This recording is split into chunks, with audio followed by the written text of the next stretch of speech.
Bismillahirrahmanirrahim. Allah maftah alaina hikmataka wa syur alaina min khazaini rahmatika ya arhamar rahimin. Assalamualaikum para penonton di rumah. Apa khabar? Saya Adli Effendi kembali bersiaran dalam program Halaqah Al-Ummah.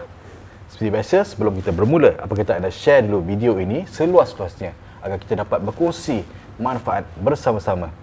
Program Halaqah Al-Ummah ini adalah program yang padat dengan pengisian santai tentang isu semasa dan juga topik yang berkaitan dengan Ramadan. Halaqah Al-Ummah dibawakan khas oleh Majlis Perundingan Pertubuhan Islam Malaysia, MAPI Malaysia, dengan kerjasama Pasaraya Merhaba Store and Wholesale Sdn Bhd, Ladang Ummah Malaysia Sdn Bhd dan juga Restoran Al-Arabi Mata'am. Seperti biasa, seperti yang saya wawarkan sebelum ini, Restoran Al-Arabi Mata'am di cawangan Bandar Bukit Makota, Bangi Gateway dan cawangan Lotus Pulau Jaya tahun ini menawarkan buffet Ramadan dengan pelbagai hidangan unik Timur Tengah. Apa kata anda hubungi mereka sekarang untuk tempahan, insya-Allah. Sebelum kita bermula, saya kenalkan dulu dua tamu istimewa seperti biasa. Di sebelah kanan saya, Al-Fadil Ustaz Fakhruddin bin Haji Zainal. Apa khabar Ustaz malam ni? Baik, alhamdulillah. Insya-Allah. Sihat ya? Ya. Hari ni pakai putih ya? Ya. Hari ni pakai putih hitam. Putih pakaian yang warna yang disukai Nabi. Masya-Allah. Betul-betul. Saya pun teringat.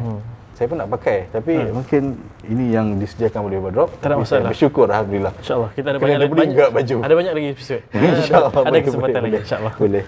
Ustaz, saya kenalkan pula di sebelah kiri saya Al-Fadil Ustaz Nik Abdul Aziz bin Nik Muhammad. Apa khabar Ustaz? Alhamdulillah khair.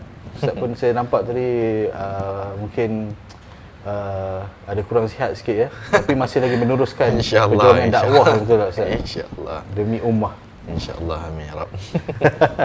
Ini sesuai dengan topik kita pada malam ini, khairun nas anfa'uhum linnas, iaitu satu hadis, petikan hadis yang disampaikan oleh Rasulullah sallallahu alaihi wasallam, dan kita teruskan dengan soalan saya pertama kepada Ustaz Nik Abdul Aziz. Khairun nas anfa'uhum linnas. Sebaik-baik manusia adalah manusia yang bermanfaat kepada manusia lain. Betul tak? Bukan itu dia punya maksudnya. Jadi bagaimana Ustaz untuk kita menjadi sebaik-baik manusia tu Ustaz? Mungkin Ustaz boleh huraikan tentang perkara ini insya-Allah. Bismillahirrahmanirrahim. Assalamualaikum warahmatullahi taala wabarakatuh. Alhamdulillahirabbil alamin. Wassalatu wassalamu ala asyrafil anbiya'i wal mursalin wa ala alihi wa sahbihi ajma'in. Qalu subhanaka la ilma lana illa ma 'allamtana innaka antal alimul hakim. Rabbi shrah li sadri wa yassir li amri wa hlul 'uqdatam min lisani yafqahu qawli amma ba'd. Terima kasih diucapkan kepada saudara Adli dan juga rakan panel saya pada hari ini. Insya-Allah hari ini topik yang sangat menarik, yang dekat dengan hati kita sebagai umat Islam. Tadi saudara Adli ada memetik hadis daripada riwayat At-Tabrani yang mana hadis ini mengabarkan kepada kita sebaik-baik manusia adalah manusia yang memberi manfaat kepada orang lain, iaitu khairun nas anfa'uhum linnas. Apabila kita berbicara tentang perbahasan manfaat ini, tajuk hari ini merupakan salah satu daripada perintah Rasulullah sallallahu alaihi wasallam, yang mana karakter ini perlu ada bagi di setiap pribadi seorang Muslim tu. Sebab itulah nak menjawab balik kepada hadis tadi itu, khairun nas anfa'uhum linnas, adalah iaitu di dalam suratul Isra, firman Allah Subhanahu wa taala, iaitu in ahsantum li anfusikum, iaitu apabila kita memberi manfaat kepada orang lain, sebenarnya dia sedang memberi manfaat untuk diri kita juga. In ahsantum li anfusikum, barang siapa yang berbuat baik kepada orang lain, dia sedang membuat baik untuk diri dia sendiri. Sebab itulah apa yang kita boleh dapat daripada natijah ataupun orang kata daripada kebaikan yang kita lakukan. Allah telah di dalam sebuah hadis ada menyebut, iaitu wa man kana fi hajati kana Allah fi hajati, iaitu barang siapa yang bersedia, yang memberi ataupun membantu keperluan saudaranya, maka Allah akan sentiasa membantu keperluan dia pula.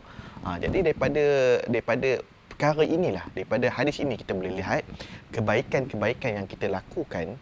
Tak kira lah sekarang ni kita lihat macam contoh, kita lihat baru dalam tempoh kita 2 tahun, sekarang ni dah masuk ke 3 tahun apabila berlakunya COVID pandemik kan. Kita lihat pelbagai masyarakat di luar sana, daripada dia asalnya T20 turun menjadi M40, daripada M40 dia turun jadi B40, dan kita lihat bagaimana banyak organisasi-organisasi di luar sana, ada NGO kan, terutamanya MAPI Malaysia itu sendiri pergi ke setiap negeri-negeri dengan membantu kan, membantu dengan memberi food pack dan sebagainya. Ini adalah salah satu indikator yang dikatakan memberi manfaat itu balik. Jadi daripada konsep inilah Rasulullah SAW meletakkan bahawanya ini merupakan salah satu konsep mahabbah ataupun konsep cintanya kita pada manusia yang lain. Jadi bagi kita sebagai umat Islam, perkara ini yang diperintahkan oleh Rasulullah SAW kita perlu pegang dan kita perlu laksanakan perkara ini agar orang lihat bahawasanya Islam itu adalah begitu indah dan begitu damai. Wallahu a'lam bishawab. Terima kasih Ustaz. Ustaz Fakhruddin. Ya, insya-Allah. Khairun nas anfa'uhum linnas. Ada yang kata ada yang berseluruh manfaat kepada orang lain. Tapi kalau saya seorang yang pentingkan diri sendiri, boleh tak sebab baik untuk diri saya sendiri je? Macam tu. Apa pendapat Ustaz? InsyaAllah. Auzubillahi Bismillahirrahmanirrahim. Assalamualaikum warahmatullahi wabarakatuh. Innal hamdalillah nahmaduhu wa nasta'inuhu wa nastaghfiruh wa na'udzu billahi min shururi anfusina wa min sayyiati a'malina may yahdihillahu fala mudilla lahu wa may yudlil fala hadiya lahu. Asyhadu an la ilaha illallah wa asyhadu anna Muhammadan 'abduhu wa rasuluh. Amma ba'd. Insyaallah. Terima kasih kepada sahabat moderator atas persoalan yang dikemukakan Fadil Ustaz ni. InsyaAllah ada orang, biasalah orang manusia ni macam-macam jenis, macam-macam perangai dah kan. Dia boleh buat melawak macam tu pula. Baik.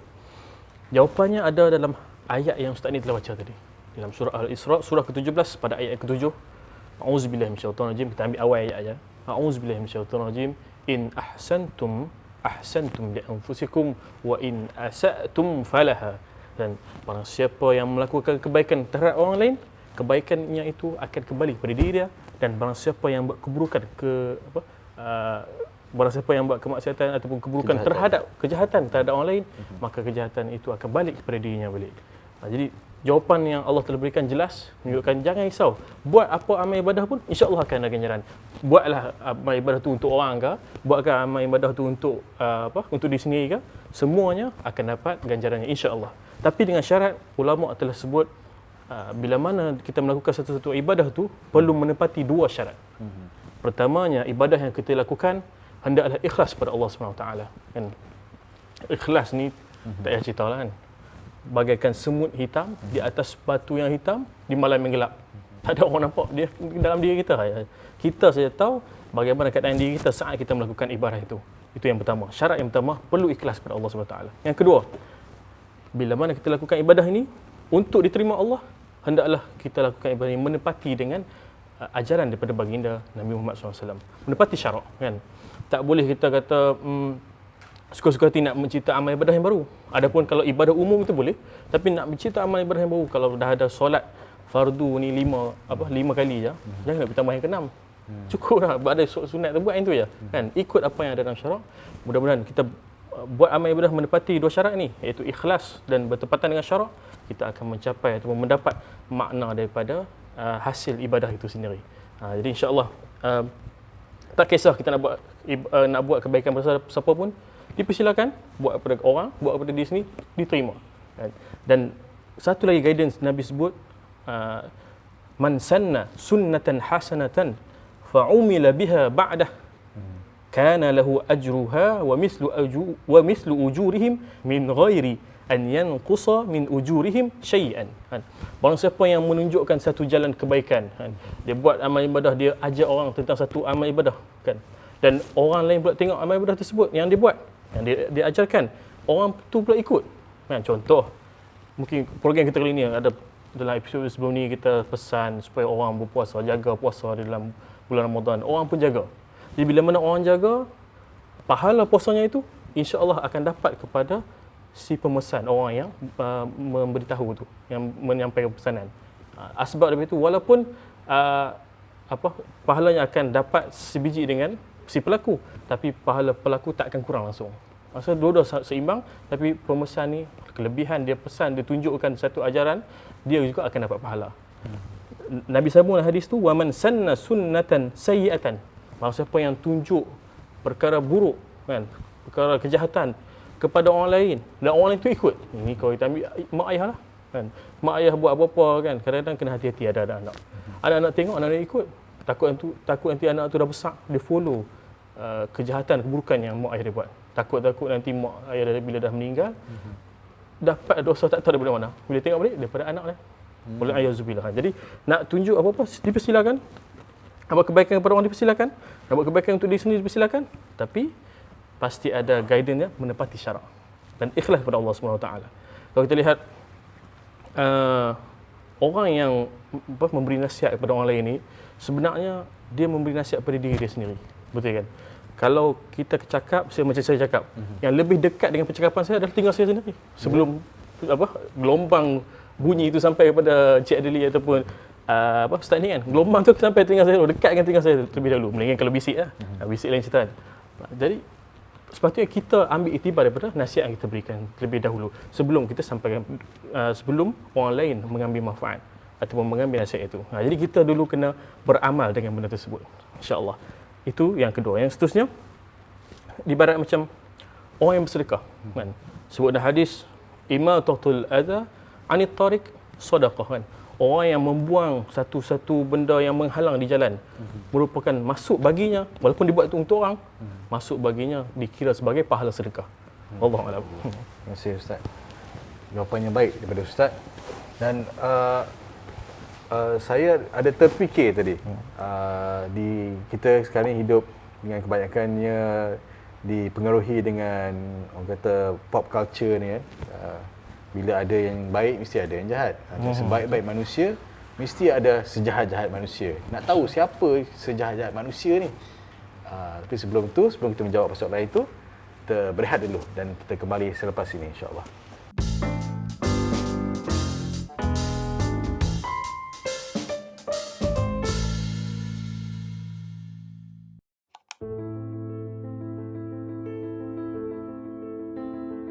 Ini adalah salah satu kemah yang telah pun musnah, jatuh, rosak terus.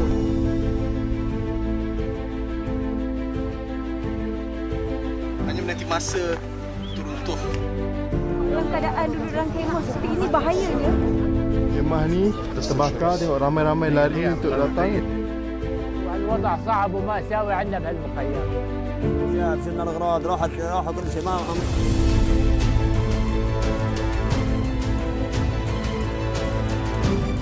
Dengan sumbangan daripada rakyat Malaysia melalui www.rayuansyria.com.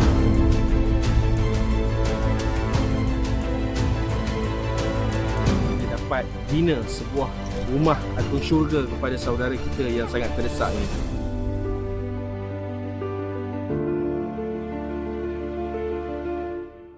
Assalamualaikum warahmatullahi taala wabarakatuh. Bagaimana sahabat di sana ingin melaksanakan ibadah korban?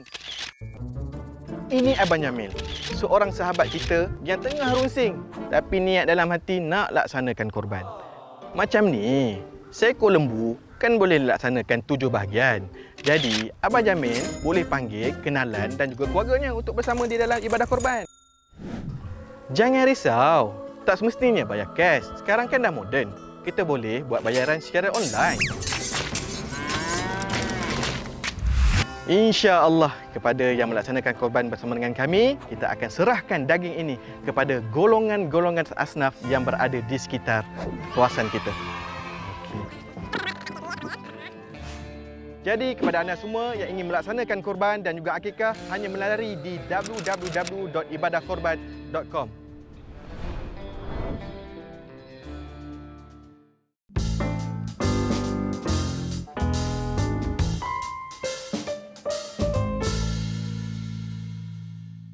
Alhamdulillah, kembali dalam halaqah Al-Ummah.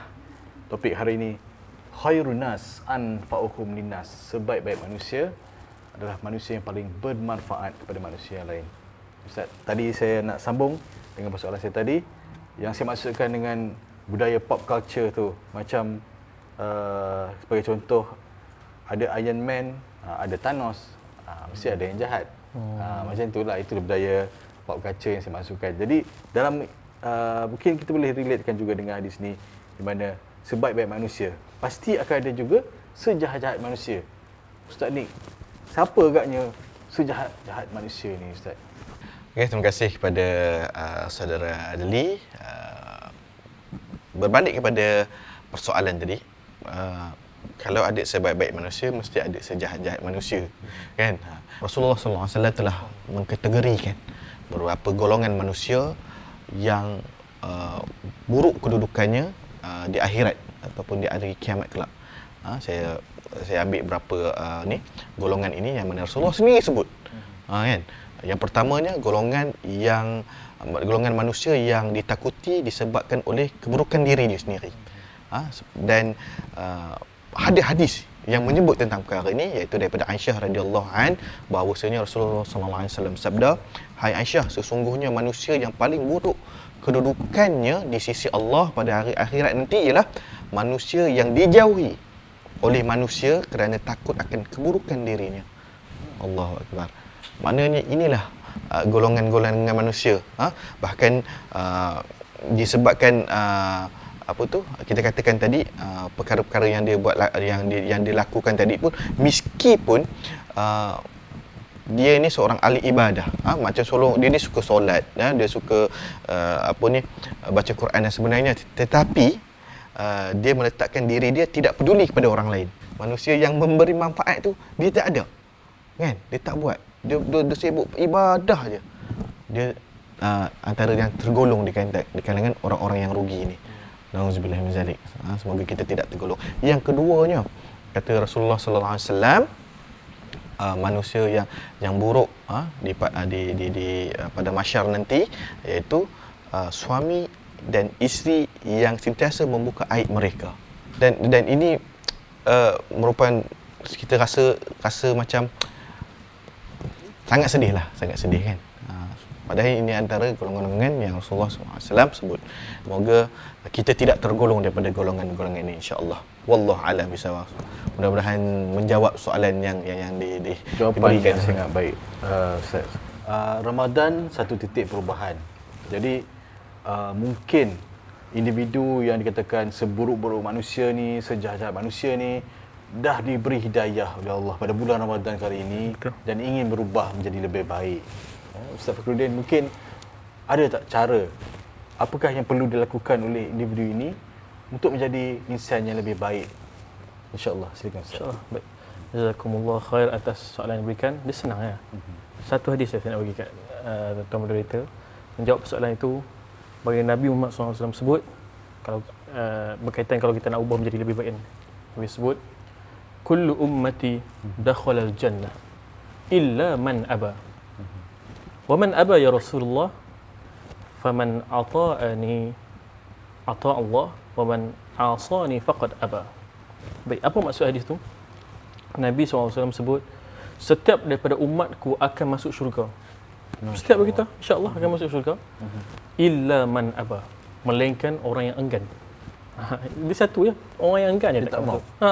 Enggan. Ada. Lepas tu sahabat tanyalah, siapa yang enggan? Wa man aba ya Rasulullah, siapa yang enggan masuk syurga ni Allah? Ya wahai Rasulullah. Rasulullah jawab, barang siapa yang taat kepada perintahku, mereka inilah orang yang taat kepada Allah. Dan barang siapa yang enggan mengikut perintahku, mereka inilah orang yang aba, yang tak mau masuk syurga tu. Jadi kalau kita lihat ada kait dengan soalan yang telah jawab oleh Ustaz ni, sejahat-jahat manusia ni semua ada satu ciri ya. Sombong, angkuh, takabur. Itu daripada kan keengganan disebab kedudukan yang mereka dapat, tambah kata Firaun tak pernah demam. Sebab tu dia boleh mengakui di Tuhan. Selain itu saya nak buat satu ayat Quran. Allah SWT sebut dalam surah Ali Imran pada ayat 110. Ayat ni semua orang hafal kan. Kuntum a'udzubillahi minasyaitonir rajim. Kuntum khairu ummah ukhrijat lin-nas ta'muruna bil ma'ruf wa tanhauna 'anil munkar wa tu'minuna billah. Ini ciri sebaik-baik umat, sebaik-baik manusia macam mana? Mereka adalah yang beriman kepada Allah, mengajak manusia untuk melakukan kebaikan Wa tanhauna 'anil munkar. Cegah orang lain dan cegah diri mereka daripada melakukan kemungkaran, dan wa tu'minu nabilah. Mereka beriman kepada Allah SWT. 3 ciri ini kalau ada, insya-Allah kita akan jadi sebaik-baik umat, sebaik-baik manusia itu sendiri. InsyaAllah mudah-mudahan menjawab soalan daripada saudara mereka tadi. Masya Allah, terima kasih Ustaz. Jadi ada satu lagi persoalan yang ingin saya tanyakan kepada para panel. Khairun nas anfa'uhum linnas. Sebaik-baik manusia adalah manusia yang bermanfaat kepada manusia yang lain. Jadi ada juga saya terfikir, bagaimana pula dengan haiwan dan alam sekitar. Sebaik-baik manusia, apakah perlu mereka buat baik kepada haiwan juga dan makhluk di sekitarnya. Tapi persoalan itu kita akan jawab selepas ini, insya-Allah. Kita berehat seketika dan kita akan kembali selepas ini.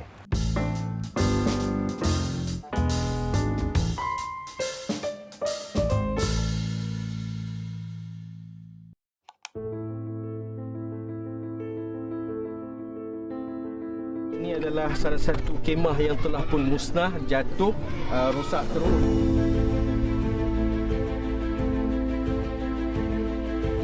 Hanya menanti masa teruntuh. Dalam keadaan duduk dalam kemah seperti ini bahayanya. Kemah ni terbakar, tengok ramai-ramai lari untuk datang. الوضع صعب وما ساوي عندنا بهالمخيم. شاف شلنا الاغراض راحت كل شيء ما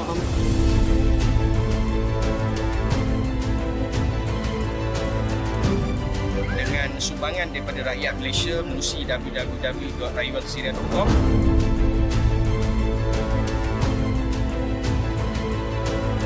Kita dapat bina sebuah rumah atau syurga kepada saudara kita yang sangat terdesak ini.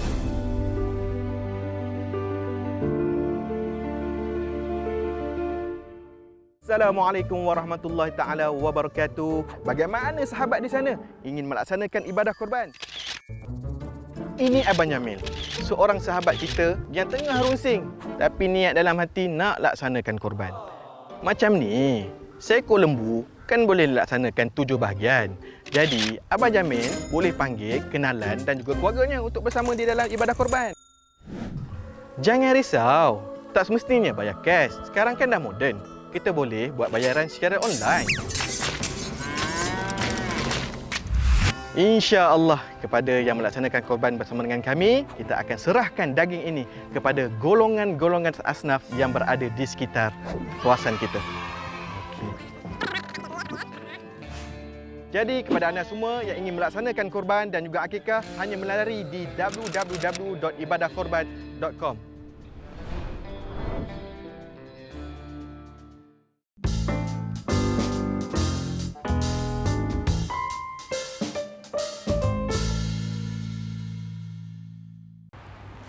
Alhamdulillah, kembali kita bersiaran dalam halakah Al-Ummah Khairun Nas Anfa'uhum Linnas. Sebaik-baik manusia itu adalah manusia yang paling bermanfaat kepada manusia yang lain. Anda di rumah bagaimana? Dah share ke belum? Kongsi manfaat ini kepada kawan rakan-rakan anda di seluruh media sosial, insya-Allah. Kita teruskan soalan kepada Ustaz Nik Abdul Aziz. Ustaz, seperti saya tanya tadi, ada yang faham hadis ini berbuat baik dengan manusia saja. Bagaimana pula dengan haiwan dan alam sekitar, Ustaz? Adakah hadis ini terkait juga dengan haiwan dan juga alam sekitar? Silakan, Ustaz. Baik, bismillahirrahmanirrahim. Allahumma salli ala Sayyidina Muhammad wa ala ali Sayyidina Muhammad. Berbicara tentang berbuat baik dengan manusia saja ke tadi soalan dia. Bagaimana pula dengan haiwan? Saya nak petik satu ayat daripada suratul Isra yang mana Allah Subhanahu wa taala berfirman, tusabbihu lahus samawati sab'u wal ardu wa man fihin wa in min syai'in illa yusabbihu bihamdihi walakin la tafqahuna tasbihahum innahu kana haliman ghafura. Yang mana di dalam surah Al-Isra ini yang bermaksud langit yang 7, bumi dan serta sekalian yang ada di dalamnya bertasbih kepada Allah Subhanahu Wa Taala, dan tidak ada sesuatu pun melainkan bertasbih dengan memujinya. Tetapi kamu tidak mengerti tasbih mereka. Sungguhnya dia Maha menyantun dan Maha mengampun. Sadaqallahu azim. Nak khabarkan kepada kita ni di dalam surah Al-Isra tadi dah khabarkan kepada kita bahawasanya bukan sahaja manusia yang mendiami muka bumi ni, alam ni, bahkan ada juga makhluk-makhluk yang lain, antara haiwan. Kita berkongsi alam sekitar. Sebab itulah apabila kita berbicara tentang kebaikan, tentang manfaat, sebenarnya haiwan dan juga alam sekitar ni adalah sebahagian daripada kehidupan kita. Sebab itulah Allah maklumkan, kabarkan kepada kita tentang perkara ini. Bukan kamu sahaja wahai manusia yang dilantik sebagai khalifah di atas muka bumi, bahkan kamu kena ingat alam sekitar, tumbuh-tumbuhan, bukit bukau, haiwan dan sebagainya yang berada di atas dan juga di daratan dan juga di air juga, kamu bertanggungjawab ke atas mereka. Sebab itulah kalau kita lihat balik kisah-kisah di dalam hadis sendiri menceritakan haiwan juga menjadi penyebab seseorang itu menjadi ahli neraka ataupun ahli syurga, kan? Sebab itulah antara kita lihat antara kisah-kisah yang masyhur yang sering kita dengar, yang mana apabila seorang perempuan ini diazab lantaran sebab apa? Dia bela seekor kucing. Kemudian kucing itu dia kurung sampai mati, tak bagi makan. Kemudian perempuan ini pula di akhir di akhir kalam dia, di akhir kehidupan dia disumbat ke dalam api neraka. Sebab itu. Dan ada juga kisah yang masyhur juga kan. Hadis yang masyhur menceritakan tentang seorang pelacur yang memberi minum seekor anjing, kan? Yang mana di akhir hidupnya dicampakkan Allah Subhanahu Wa Taala dia ke dalam syurga. Jadi kisah-kisah ini nak menggambarkan kepada kita tentang pentingnya orang kata hubungan di antara manusia dan juga makhluk yang lain. Sebab itulah khairun nas anfa'uhum linnas, memang secara dasarnya, secara terang-terangnya hadis itu antara manusia. Tapi dalam masa yang sama kita melihat melihat dalam skop yang besar, apabila muka bumi ini bukan sahaja kita manusia yang berada, yang wujud, bahkan ada makhluk-makhluk yang lain. Sama jugalah seperti manusia yang lain. Kalau kita boleh berbuat baik kepada manusia, kita perlu juga berbuat baik kepada makhluk-makhluk yang lain. Sebab itu saya ingin mengakhiri tajuk kita pada hari ini, iaitu dalam surah Al-Imran ayat 190 yang bermaksud sesungguhnya pada kejadian langit dan bumi dan pada pertukaran malam dan siang ada tanda-tanda kekuasaan, kebijaksanaan dan keluasan rahmat Allah Subhanahu Wa Taala bagi orang-orang yang berakal. Jadi berbalik tadi, iaitu in ahsantum li anfusikum, jika kita berlaku baik kepada semua orang, tidak kiralah makhluk lain, maka kebaikan itu hadir kepada kita. Wallahu a'lam bissawab. Alhamdulillah. Jadi mungkin Ustaz Fakhruddin ada mungkin sedikit kesimpulan yang Ustaz boleh berikan, kongsikan kepada kita, insya-Allah, sebelum kita mengakhiri episod kita pada kali ini. InsyaAllah, kesimpulan yang ringkas berkaitan tajuk kita khairun nas anfa'uhum linnas. Sikap orang beriman bila jumpa hadis sebut khairun nas, bila jumpa ayat Quran sebut kuntum khairu ummah, bila jumpa ayat Quran sebut ya ayyuhallazina amanu, jumpa ayat Quran sebut ya ayyuhan nas, jumpa hadis sebut ayyul a'mal afdal, jumpa hadis sebegini, siapa nak sahut seruan baginda Nabi dan seruan Allah ini?